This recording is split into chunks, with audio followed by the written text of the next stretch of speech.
Okay, so this article from Parkour talks about the flywheel that's generated in entertainment products. It could be comics, movies, TV. Uh, when you take the success of one project and then link it to the introduction of another product, um, and Comicsgate does this. Comicsgate has the success of there's a Comicsgate network, there's a group. So one Comicsgate project becoming successful infuses success in another Comicsgate project that's coming out, particularly when people collaborate together on YouTube.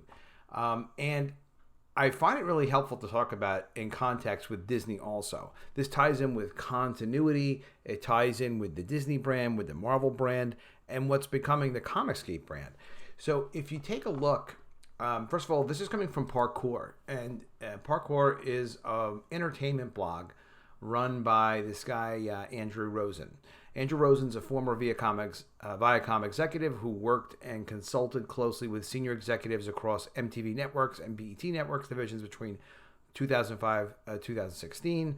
He does understand digital media. He understands what's going on with digital platforms. He does a lot of research. He's very interesting to watch. But just this concept of flywheel, it's not just a word. It's cool to understand this, and it's helpful if you're interested in comics and entertainment.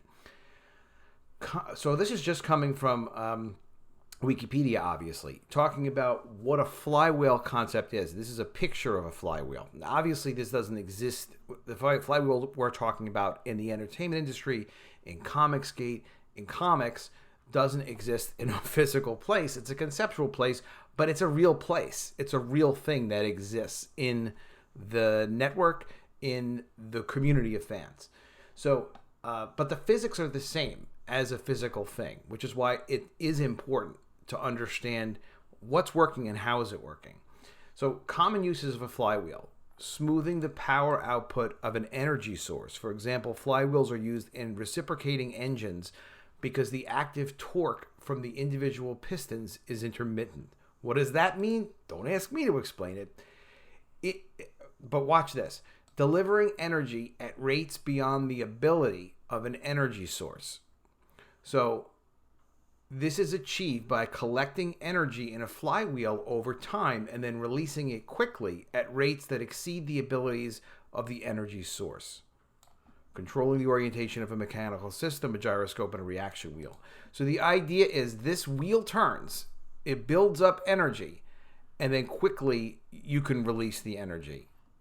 Notice the steam locomotive. So this is a way, and it exists in physical space, and it exists in a community entity outside of physical space. So if you think about like the Marvel Comics universe and how continuity really held together that flywheel of energy. If you think about the MCU universe of movies, yes, you're getting success because Iron Man is in the same brand as X-Men, as in Spider-Man, as in the Avengers, and they transfer power to each other because of product awareness. That's one thing. But they also build up an ongoing momentum, a timing, where you've got people interested. So once you've got people interested in the Avengers, they're interested in more Marvel titles. Black Widow was supposed to have come out already. She was going to benefit from the Avengers, and because of the major health event, that was put off in time, and they weren't able to benefit from that the same way. Marvel still benefits, though, obviously in a million ways, from the success of the movies. But it's more than just saying, okay, well, this brand is associated with that brand. It's like a relay race. It's maintaining the success and the momentum once it's generated. If the runner stops running and then he has to start running again and then hand off the relay, it's less success and less energy transferred and less energy maintained than if the runner continues to keep running and can then hand off the relay. It's a fascinating concept. It's something to really think about. This is one of the reasons why Comicsgate works so well, is because the success of Ethan Van Sciver, the success of Dan Fraga, the involvement of Shane Davis, the success of John Malin, all of this starts to build a relay where we can promote and entertain and keep engaged a community of customers that are all interested in a similar kind of thing. It doesn't mean you have to buy John Malin's book just because you bought Dan Fraga's book, or buy Adam Post's College of the Dead just because you bought Ethan Van Sciver's book. It just means that we keep the energy going for each other by staying Comicsgate, by promoting each other's books, but also by entertaining and entertaining and educating and being involved with you guys, which is what obviously everybody likes to do.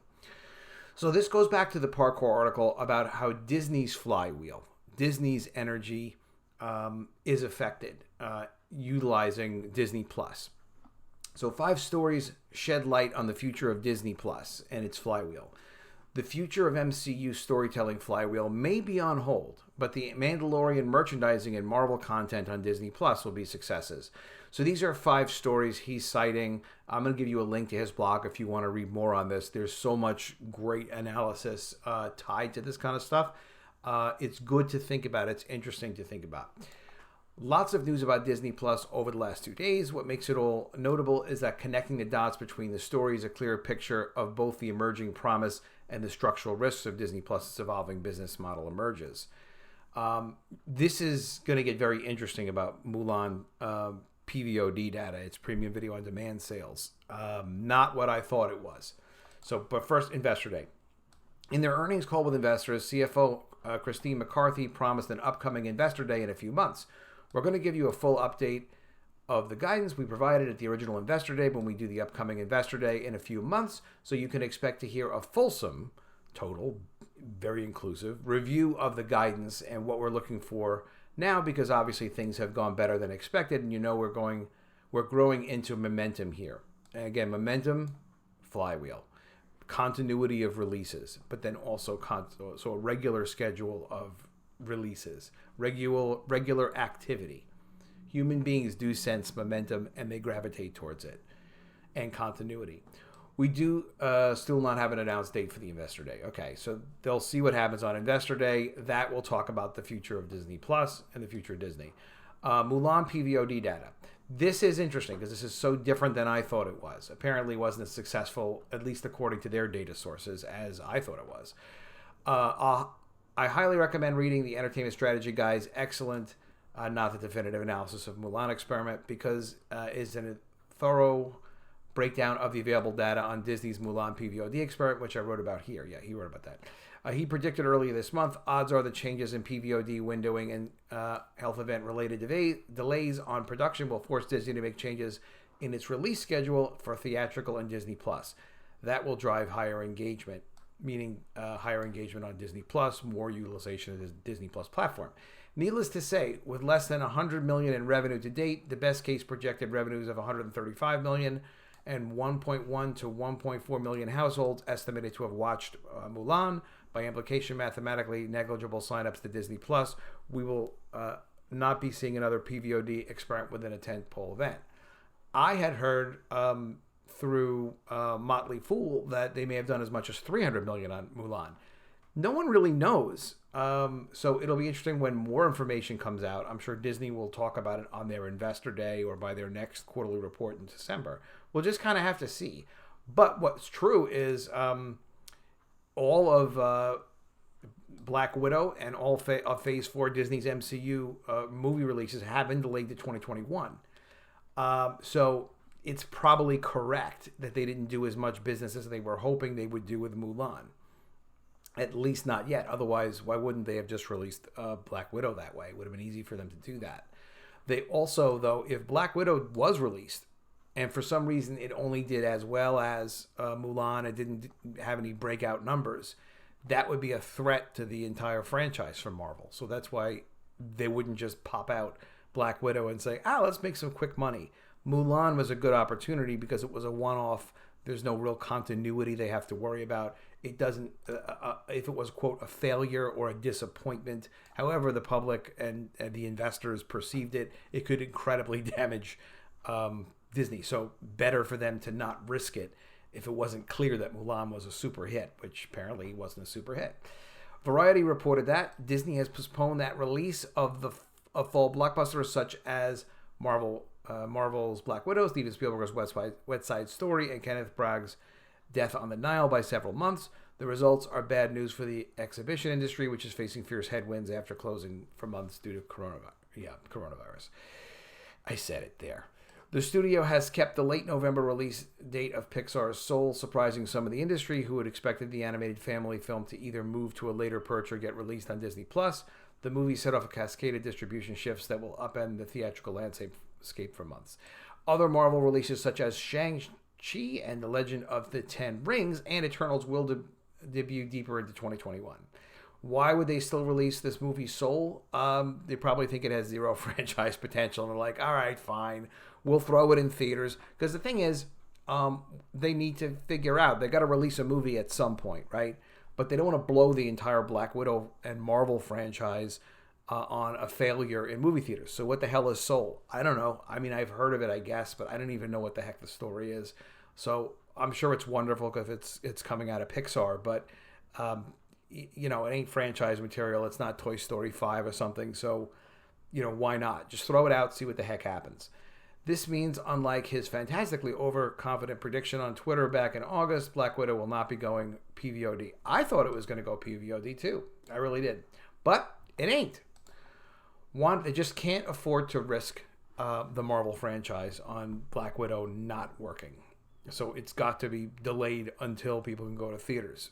That's the name of the game. Wandavision trailer. This is the new trailer for Wandavision, which is likely to debut on Disney Plus in November. Maybe, possibly, probably will. Deadline said this. We hear that the trailer in the 24 hours following its Emmy broadcast netted a massive 53 million views online. That's believed to be the highest 24-hour draw online ever for a streaming service's ad spot. That's in a league with Avengers, wow, and Fast and Furious franchises following a Super Bowl drop in a day. Entertainment social media monitor Relish Mix tells Deadline tonight. It is impressive. The extraordinary demand for WandaVision trailer emerges after news earlier this week that Falcon and the Soldier will not be released until 2021. Its original release date was supposed to be this month, which kind of makes sense. If they have two, they need to really zero in and focus on what they can get people's attention to. If this is successful, they don't want to distract people's attention with Falcon and the Winter Soldier, for sure. The takeaway, Disney Plus has pent-up MCU demand to meet, right? And its shows may feed that demand better than the tentpole PVOD events. Yeah, good analysis. That's why I like this guy. He knows his stuff. Learn a lot from him. Disney's The Mandalorian merchandise Blitz. Yes, it's going to be big. Later this next month, Season 2 of The Mandalorian will be released on Disney+. Graham McMillan of Hollywood Reporter reports Disney and Lucasfilm will launch a 9-week program of merchandise for the series that debuts new products every 7 days under the branding Mando Mondays. Okay. The first Mando Monday will take... That's kind of a good idea. Why not? The first Mando Monday will take place October 26th, running through December 21st, with the program intended to showcase merchandise, including toys, apparel, comic books, collectibles, oh my God, everything you can imagine, including the undefined promise of digital content. Everybody loves digital content. Why not? Reveals will be made each Monday at mandomondays.com. Okay. In a statement accompanying the announcement, Kareem Daniel, president of Consumer Products, Games, and Publishing at Disney, said, when The Mandalorian debuted last year on Disney+, the show became an instant phenomenon, with fans of all ages expressing excitement for products related to its iconic characters, particularly the child, Baby Yoda. You can say Baby Yoda, it's okay. This fall, as the world continues to watch the narrative unfold, we will bring further... Okay, more Star Wars unique to life, there'll be products. Okay, so there's going to be Hasbro Black Series credit collection, new Funko Pop bobbleheads, and the Star Wars... the child, Yoda, Baby Yoda construction set. Items will be available for viewing at the Mando Mondays website. Okay, so they're going to get a lot of interest at mandomondays.com and sell a lot of products. Connecting the dots across Disney Plus headlines. Let's see what Andrew thinks. The short is Disney is navigating extraordinary uncertainty created by extraordinary circumstances.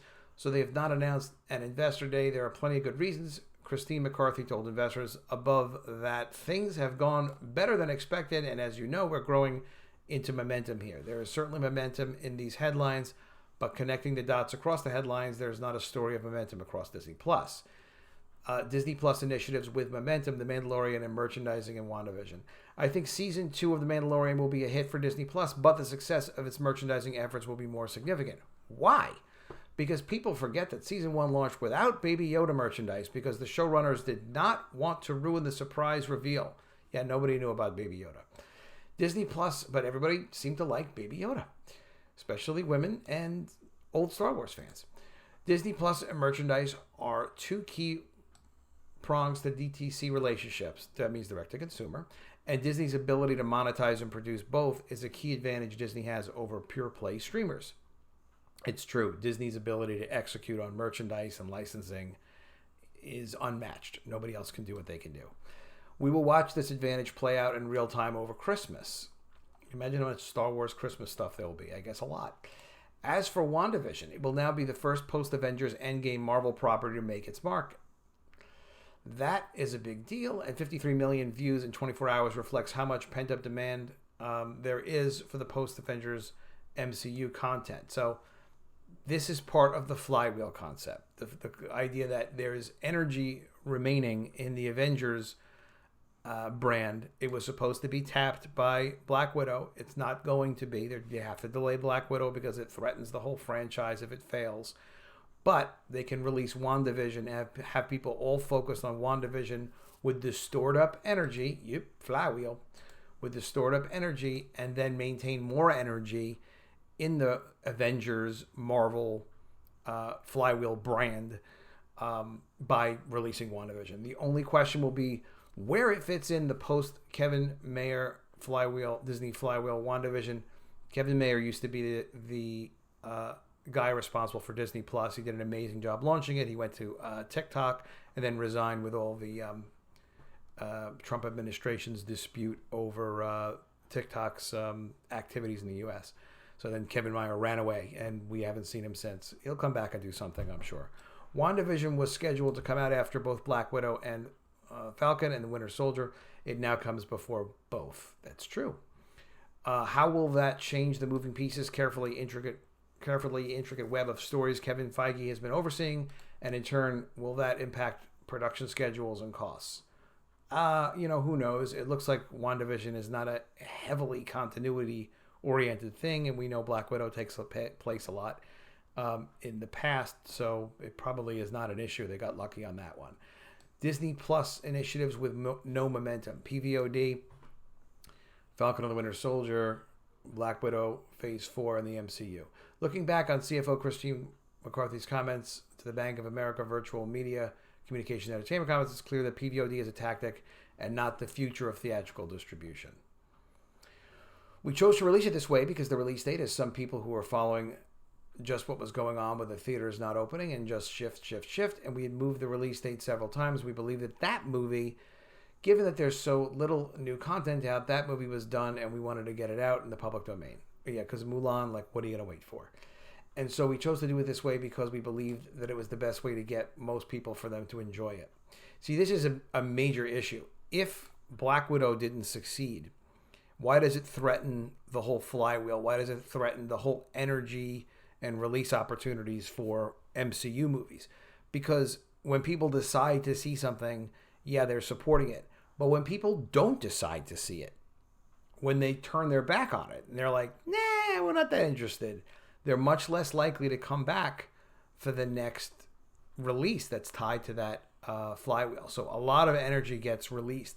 They're going to lose some momentum by not releasing Black Widow, but they would have lost a lot more when people decide not to see Black Widow, when it's not an option and people don't decide, hey, I don't want to see it. Who cares? I don't want to see it on Disney Plus. Then it doesn't threaten the whole franchise quite. It just, the energy dissipates a bit in Marvel's flywheel, but it doesn't become permanently damaged.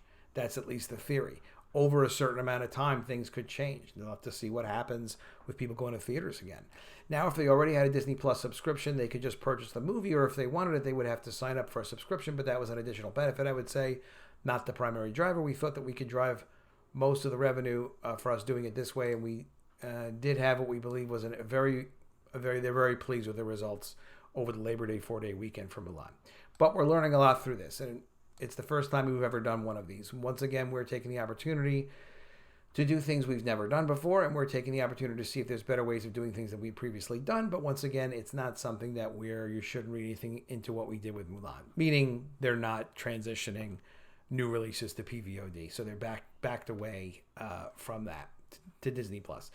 Black Widow is going to be released theatrically because the data pulled by the entertainment strategy guy and likely internal data at Disney.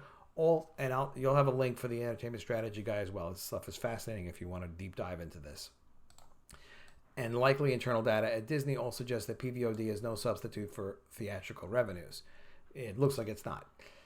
And because Mulan could have done $1 billion if it was promoted and released the proper way.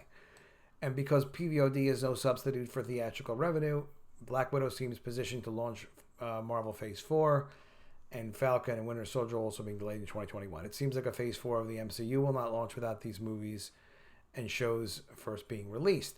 Disney has not said when the Falcon and the Winter Soldier will be released in 2021, but it's given the fundamental importance of flywheel storytelling to the MCU, where movies once teased upon upcoming movies and now can tease upcoming Disney shows.